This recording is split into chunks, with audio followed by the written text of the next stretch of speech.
অসম চাহ জনজাতি ছাত্ৰ সন্থা নগাঁও জিলা সমিতিৰ ব্যৱস্থাপনাত অনুষ্ঠিত হোৱা অসম চাহ জনজাতি ছাত্ৰ সন্থা কলিয়াবৰ শাখা সমিতিৰ আজি যি শপত গ্ৰহণ অনুষ্ঠান হ'ল এই অনুষ্ঠান ভাগত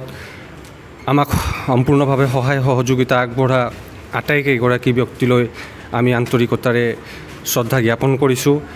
আৰু যোৱা 13 জুলাই তাৰিখে আমাৰ কলিয়াবৰ শাখা সমিতিখন গঠন হৈছিল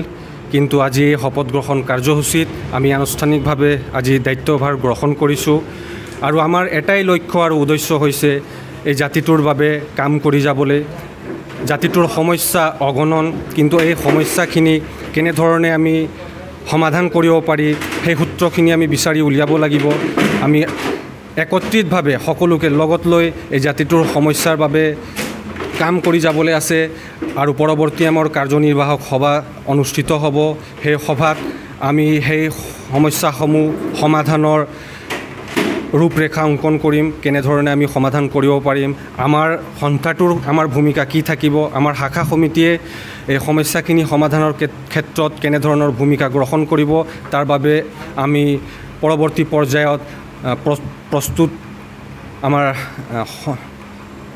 শাখা সমিতিয়ে প্ৰস্তুত আগবঢ়াব আৰু ভৱিষ্যতে সকলোকে লগত লৈ সকলোকে একত্ৰিতভাৱে আমি কাম কৰি যাম ধন্যবাদ।